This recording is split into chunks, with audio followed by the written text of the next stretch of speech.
We've all been there. You came up with a really unique and exciting game mechanic, you even put together a test, and then it just felt flat. It wasn't very fun. Well, don't worry. I'm Leon from Bitty Big, and today I've got 6 tips for you to make your games instantly more fun. And just in case you're new here, head on over to the Bitty Big Studio Discord server. There you can find lots of other like-minded creative individuals who all want to play and create games. I'll see you there.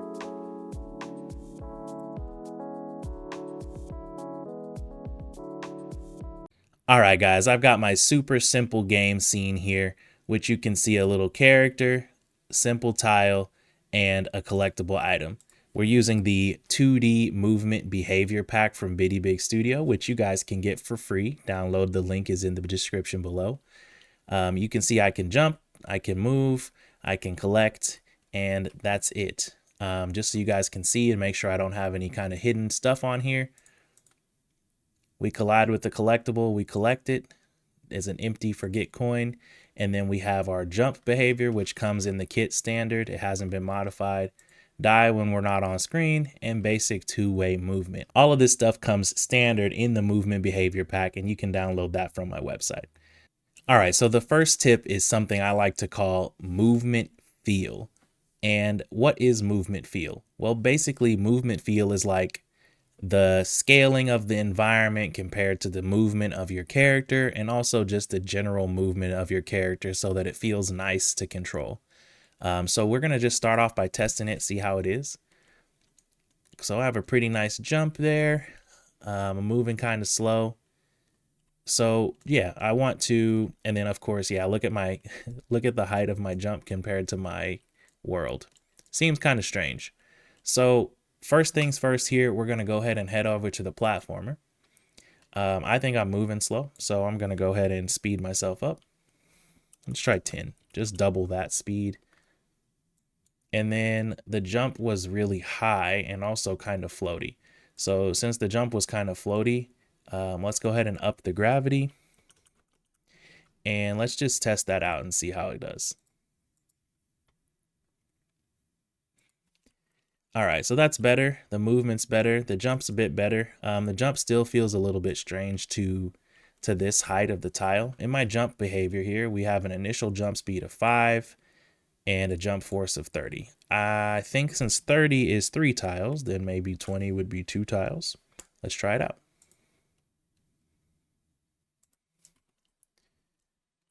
Oh, not quite enough. That's all right. Let's adjust it up just a little bit. Let's say 24.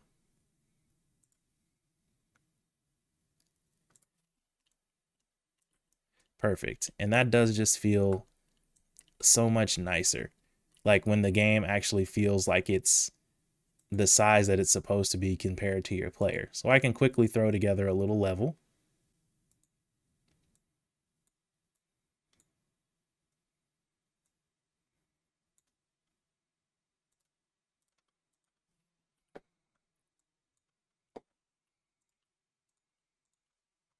And let's try it out.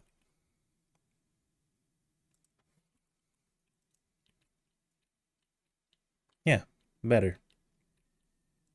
Cool. All right. So just because the level actually matches the size of the player and like the scale of the player, it just feels a little bit nicer. And I'm going to go ahead and throw together a little environment just to base around this 2x2 jump size. And I'm going to speed through this so you guys can check it out.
All right, so that's movement feel.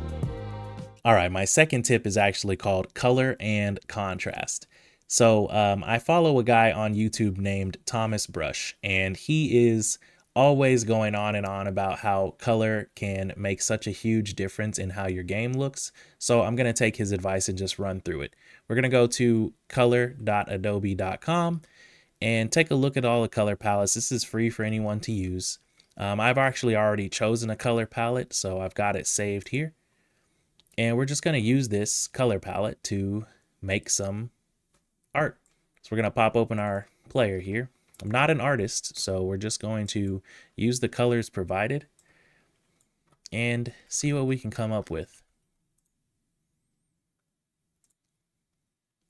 Just use this blue and just program art.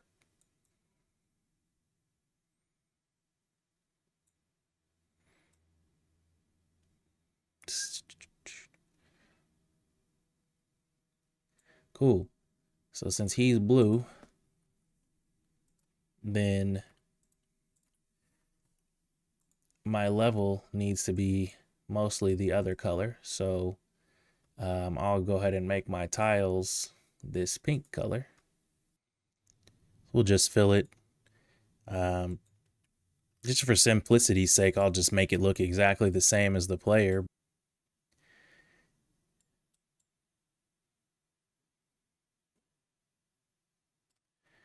Cool. So we'll just delete those out like we did with the other and save it.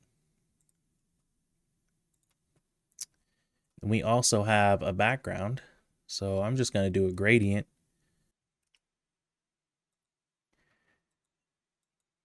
And the blue.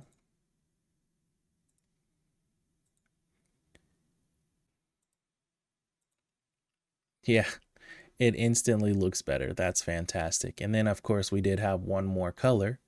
So I'm going to actually use the collectible color here as this other purple color. We might change it, but for now, we'll try it. All right, let's see what it looks like. A little bit hard to see. So we can use that Adobe color and go to create here. And when you create here and you use their color modes or their color harmonies, the one that I noticed that kind of creates the best harmonies is typically going to be like this complementary. So I'm going to go ahead and move it towards that purplish pink color that we had. And it seems to be that yellow is the opposite on the color wheel. So let's try a yellow color and see if that works. Maybe a little bit more gold just because, and maybe like right there. Perfect. Let's see what that looks like.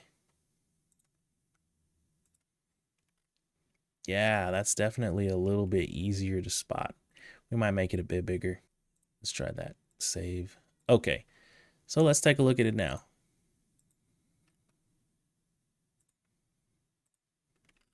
Yeah, that's already looking a lot cooler. My third step is just called feedback. And what do I mean by feedback? That means that any time that the player does something, they need to have some immediate feedback, just sound, vibration in the controller, something happening on the screen. And I split those up into 3 categories. So the first feedback is going to be sound, actually. We want to have a sound effect for any action that happens in the game. Check this out. When we're playing this game here, we jump, we land, we move, we collect objects, we die.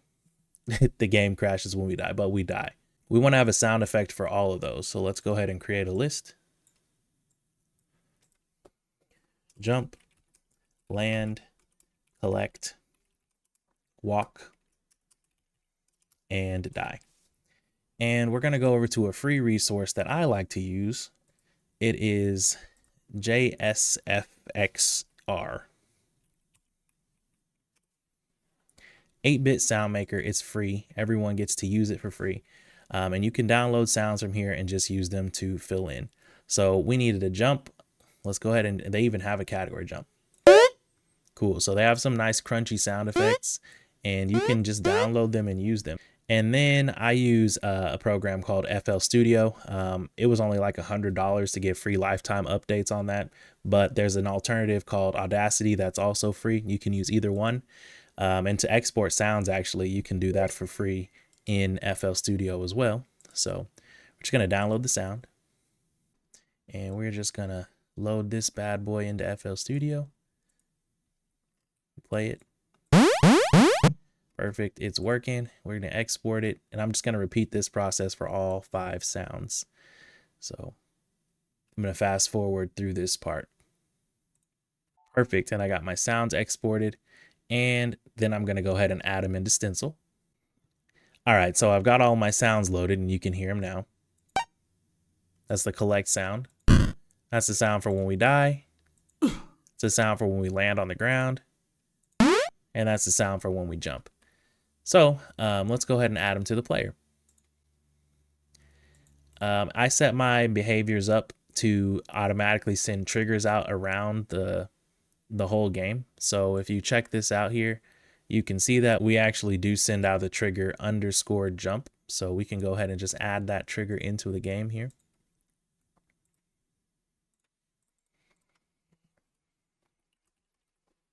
And in theory, if my code is correct, we should be able to play that sound when we jump. And likewise, I'd already created one for get coin, so we should be able to hear that sound when we collect the coin. Perfect. Got our land, our jump, and our collect. Cool. And then our death. Wonderful. The game crashed, hey, but it is working, so that's all good. All right, so after sound, we have particles.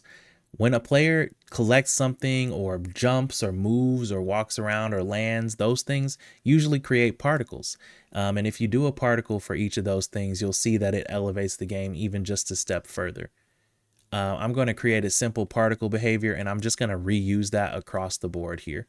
So, and we need to create an actual particle. For this, I'm going to make it very simple. Just a single pixel square over time. All right, so all of this happens after a 0.02 second delay.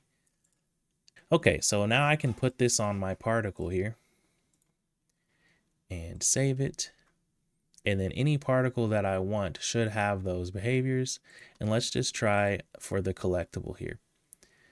For the player and collide with the collectible here, we do our get coin.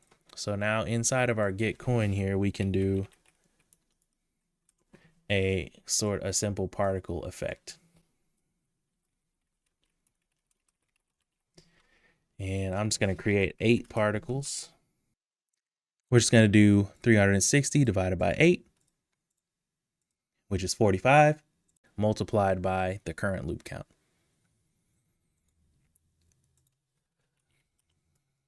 The speed is already set to 5 automatically. So when we collect something now, it should create a little circular effect. Yeah, pretty cool, right? We want that same sort of thing to happen when we jump and when we land. So got the same particle behavior. I'm just going to copy this one to jump. And this time, let's say I just want them to be, I don't want them to move. So we will set the speed to 0 and just have them fade out instead. No, that looks great. Cool. All right. And maybe we want to color those. Stencyl has a cool feature where you can just color stuff. So we're going to apply. Yes, we can apply an effect to the last created actor here. And tint.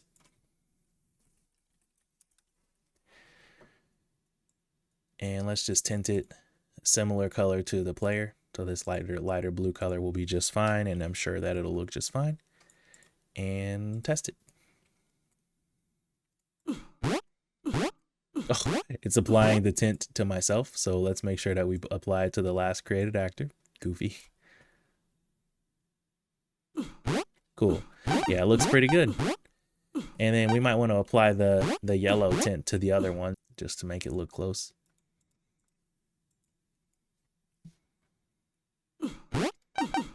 Cool. Cool. That does look a little bit nicer, but that could probably be spread. Beautiful.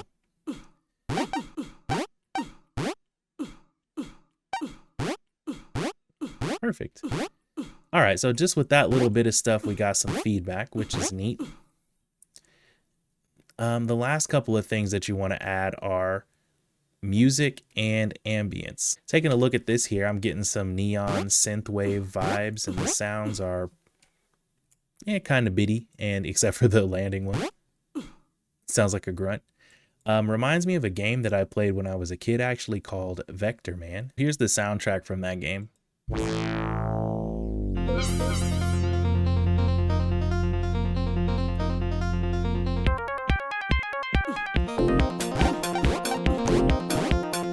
Definitely fits the vibe. So we're just going to use that. This isn't a game that I plan to sell, but like, you obviously want to try to make the music match the vibe. This is what it reminded me of. So I'm just going to throw that music on. Let's give it a try.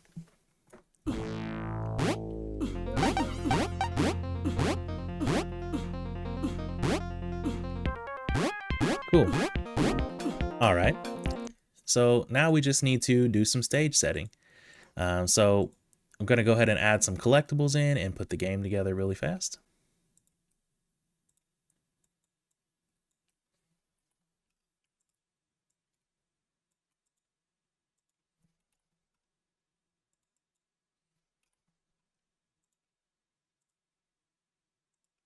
Got to give the players something to do, so lots of collectibles.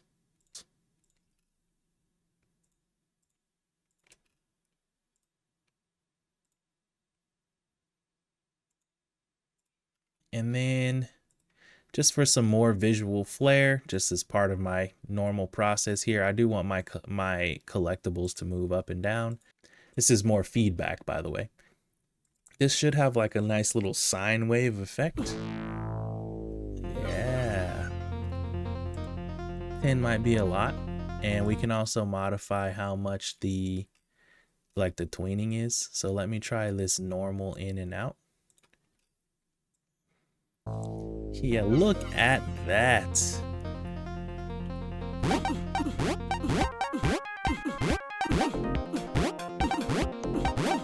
Looks like it is doing a weird ground collision when it collects the collectible, but that's a different problem for a different day.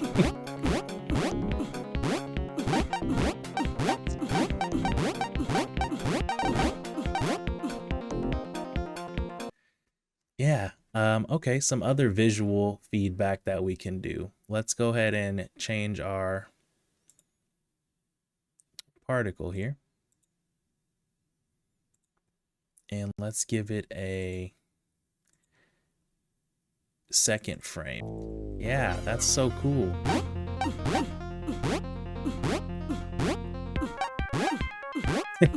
That's still funny that on ground is happening while I'm in the air because of colliding with the collectible shapes. All right, I just went ahead and set it up to my standard colliding on the ground structure that I have in my jump, but I moved it to the player itself. So whenever we're hitting the bottom and it's a tile, we're going to set a flag to true. When that flag is true and the on ground variable is not true, we're going to trigger our landing and set on ground to true, and then set that collision variable to false. That does fix the issue, and I just wanted you guys to see that. Cool. All right, so now we have a level here. And just with those few tricks, you've been able to create your level that already just feels so much more fun. And at this point, this is literally just a square and then a single square tile. My collectibles are also squares. The particles that are being created are also simple squares with those tricks that I gave you. So that was movement feel, color and contrast, and feedback. with sound and particles, and then adding some music or ambience, you went from this to this. The difference is night and day. So as you guys can see, just using these few simple tips is a great way to bring your game from stagnant to stand out. Thanks for watching.